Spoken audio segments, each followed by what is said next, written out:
dari Ubadah bin Samit. Ini terkait dengan pahala melakukan sholat 5 waktu. Pembicaraan tentang sholat 5 waktu, kita harus ingatkan bahwa masih banyak saudara-saudara kita yang lalai. Ada yang lalai, ada yang memang meninggalkan sholat 5 waktu. Kalau sholat Jumat, ya banyak orang bisa melakukan karena 1 kali 1 minggu. Tapi kalau sholat 5 waktu, 5 kali sehari semalam, 17 rakaat itu, banyak orang yang meninggalkan. Nah, ada yang sengaja, ada yang tidak. Ada yang bolong-bolong. Ini yang khawatir kalau santriwati sampai lalai menunaikan sholat. Kalau Nabi SAW, hamsu salawati iftaradahunna Allahu azza wa jalla. 5 waktu salat yang sudah difardukan oleh Allah Subhanahu wa taala. Man ahsana wudu'ahunna wasalahunna liwaktihinna. Barang siapa yang baik wudunya dan salat pada waktunya, wa atamu ruku'ahunna, dan menyempurnakan rukuknya, wasujuduhunna, dan sujudnya.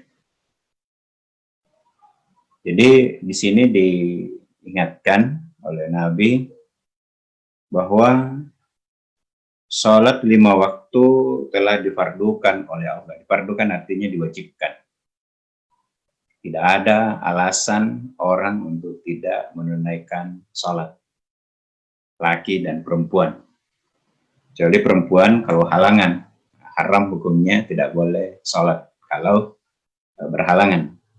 Tapi lebih dari itu, tanpa halangan tidak boleh orang meninggalkan sholat. Nah, kalau laki-laki selama balik, ini santri-santriwati saya kira sudah akil balik semua, itu sudah wajib hukumnya untuk sholat. Terutama laki-laki itu tidak ada alasan untuk tidak sholat, kecuali perempuan kalau berhalangan. Nah, sholat itu fardu, hukum yang sudah diwajibkan oleh Allah. Man ahsana wudu'ahunna, siapa yang memperbaiki cara berwudunya. Cara berwudu salah satunya kalau berwudu tertib. Ya, sengaja berwudu, dibilas mulai dari awal tertib urutan-urutannya. Lalu ya tentu jangan bicara karena itu mengurangi kekhusyuan. Nah, ada bahkan yang mengatakan tidak sah itu wudunya kalau bicara karena wudu rangkaian dari salat. Meskipun ada juga yang mengatakan tidak apa-apa. Tetapi saya kira kita untuk lebih berhati-hati ketika berwudu, jangan bicara. Karena bisa mengurangi konsentrasi. Karena berwudu itu bagian dari rangkaian dari salat. Ya, tidak sah salat kalau kita tidak berwudu. Kalau batal wudunya, salat tidak bisa. Begitu pentingnya wudu. Man ahsana wudu'ahunna, siapa yang memperbaiki wudunya, wasalahunna liwaktihinna, dan memperbaiki dan salat pada waktunya, wa atamma ruku'ahunna, dan menyempurnakan rukuknya. Ini wudunya harus sempurna, salatnya harus sempurna, dan salat tepat waktu. Suatu inna salata kanat alal mu'minina kitaban mawquta, bahwa Allah tegaskan bahwa salat itu waktunya sudah ditetapkan. Bahkan sekarang kita bisa mengetahui kapan azan dan qamat subuh.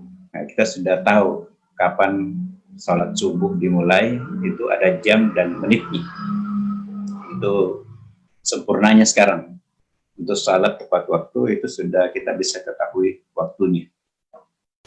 Siapa yang kemudian memperbaiki wudhunya, sholatnya sesuai dengan waktu yang sudah ditentukan, watam ruku'ahunna, dan menyempurnakan rukunya, wasujudahunna, dan sujudnya, wahusu ahun wahusu apa wahusu ahunna kana lahu alallahu ahdan ayyakfira lahu.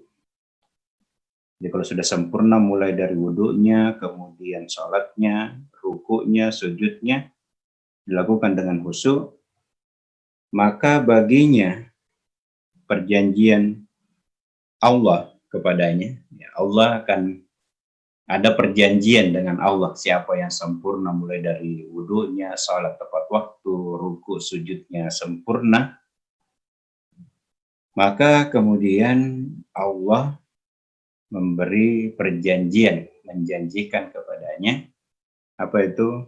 Ayyakfira lahu, dosanya diampuni.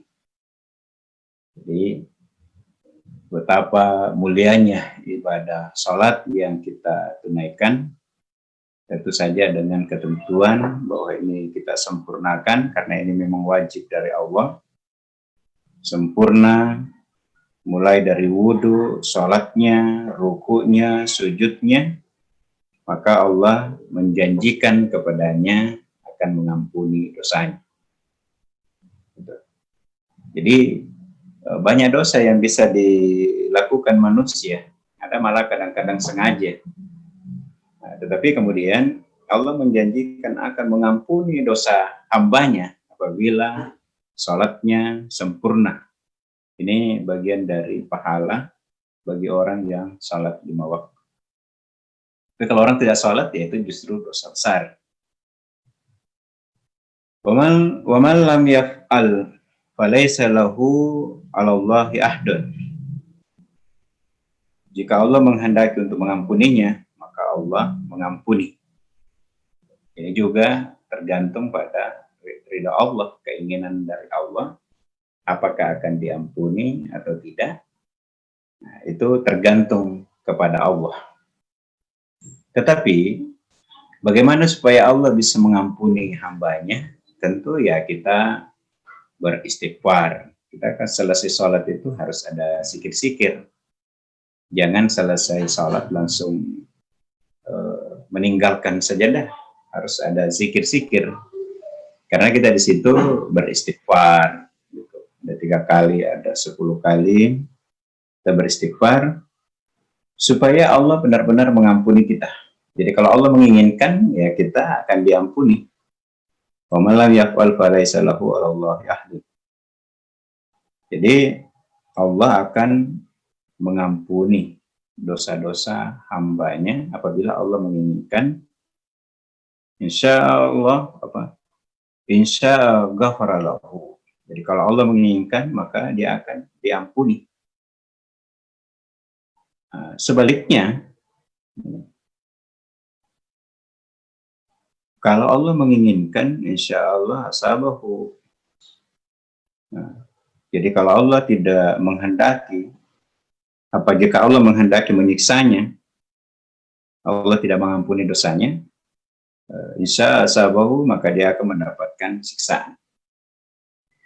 Jadi ibadah yang kita lakukan, dalam hal ini salat 5 waktu, itu harus disempurnakan, termasuk dalam menjaga kekhusyuan ibadah kita. Ya, banyak orang yang sholatnya anak-anak, santri-santriwati, kalau biasanya sholat di masjid, kadang harus diperhatikan lebih dahulu bagaimana supaya tertib. Kadang-kadang suka ada yang main-main. Ini harus diajari bagaimana sempurna sholatnya. Karena orang yang sempurna sholatnya akan diampuni oleh Allah. Syaratnya itu pun ketika Allah menginginkan untuk mengampuni hambanya. Tapi bagi yang tidak diampuni, Allah tidak ingin mengampuninya, maka dia akan tetap mendapat siksaan. Nah, ini apa namanya terjadi bagi orang-orang yang memang ada yang sholatnya khusyuk. Jadi makanya sangat tergantung pada niat.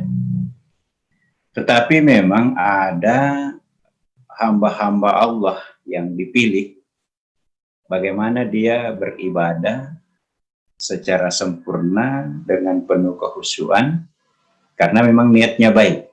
Kita biasa mendengarkan pengajiannya Andre Gurutta bahwa orang yang beribadah dengan ikhlas itu akan mendapatkan kelezatan, halawatul iman, mendapatkan kelezatan iman kalau dia benar-benar ikhlas melakukannya. Tapi kalau ada yang ikut pengajian, ada yang salat berjamaah karena pengajian karena di absen, salat berjamaah karena ingin dilihat orang, niatnya lain, ya tentu ini tidak diterima secara sempurna dan tidak merasakan halawatul iman.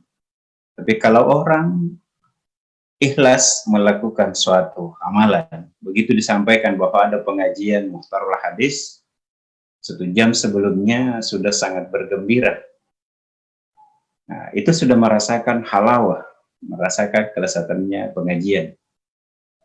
Tapi kalau tidak ikhlas, dia tetap ikut pengajian, tapi terbebani. Nah, hitung semua kotanya, nah hitung semua pulsanya. Nah, apa namanya itu, dia marah-marah karena merasa terbebani. Dia tetap lakukan, tapi selesai pengajian dia tidak mendapatkan kenikmatan pengajian karena memang dilakukan karena terpaksa. Karenanya mulai sekarang bagaimana kita meluruskan, menjaga, memperbaiki niat, tujuannya menuntut ilmu. Orang yang menuntut ilmu itu akan dijaga rezekinya. Ada saja. Adakah orang yang menuntut ilmu lalu kemudian menjadi fakir, menjadi miskin karena dia menuntut ilmu? Nah, bahwa hidupnya tidak berkecukupan mungkin. Tetapi banyak orang yang kemudian ketika sekolah menuntut ilmu hidupnya susah, ternyata punya masa depan yang lebih baik karena ya keberkahan ilmunya, karena nawaitunya, keikhlasannya, sehingga mendapatkan berkah ilmu. Nah, bagaimana mendapatkannya? Tentu harus benar-benar didahului, dimulai dengan niat. Ya, niat ini bukan hanya anaknya, tapi orang tuanya. Bagaimana orang tua itu tidak terbebani, tidak terpaksa melakukan suatu kebaikan, apalagi untuk kebaikan anaknya. Karena anak itu investasi modal akhirat. Kalau anaknya baik, orang tua itu akan baik. Nah, bagaimana supaya anak baik? Ya, pendidikannya harus agama. Nah, di pesantren yang dipelajari, ya seluruhnya agama. Boleh jadi pelajarannya pelajaran umum, tetapi tetap gurunya mengedepankan nilai-nilai agama. Ada satu pesan ulama besar yang biasa berulang-ulang disampaikan oleh Profesor Kiai Haji Najamuddin, yaitu pesan dari Kiai Haji Muhammad Asad. Beliau mengatakan, uruslah agama Allah, niscaya Allah akan mengetahui urusan. Ya, uruslah agama Allah termasuk dalam menuntut ilmu, karena mau belajar untuk menjaga, memperbaiki, memelihara agama Allah. Ya, karena tidak mungkin kita bisa pelihara agama Allah, menjaganya, mendakwahkannya, mengajarkan di pengajian kalau ya, tidak dipelajari, tidak mendalami. Maka kita untuk memelihara agama Allah, ya kita belajar dengan tulus ikhlas. Maka beliau katakan, peliharalah, uruslah agama Allah, niscaya Allah akan mengetahui urusan. Jadi jangan memikirkan ketika sekolah mau jadi apa, yang jelas niatmu perbaiki, belajar untuk memelihara agama Allah, niscaya Allah akan mengetahui kebutuhanmu. Apa kebutuhan kita? Ya kebutuhan berkeluarga, kebutuhan ekonomi, kebutuhan rumah, menjaga rumah tangga, itu kebutuhan kita.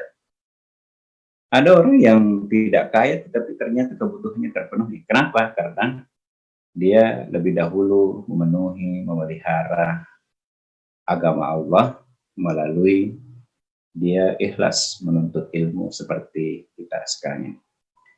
Saya kira dua hadis ini cukup untuk kita jadikan pedoman hidup. Ini adalah hadis-hadis Rasulullah, di mana kita sebagai umatnya berusaha berikhtiar untuk menjalankan sunnah-sunnah Nabi, terutama hadis yang kedua ini bagaimana kita memelihara sholat 5 waktu agar dosa kita diampuni oleh Allah dan kita selalu mendapatkan ridhanya insya Allah. Saya kira demikian pengajian kita pada malam hari ini.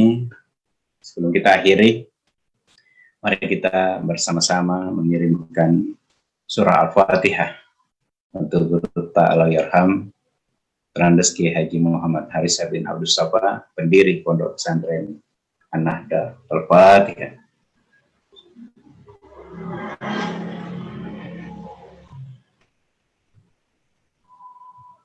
Syukran, terima kasih. Lebih dan kurangnya dimaafkan. Allahul hadi ila siratul mustaqim. Allahumma fiq ila qawmi tariq. Assalamualaikum warahmatullahi wabarakatuh. Waalaikumsalam warahmatullahi wabarakatuh. Baik.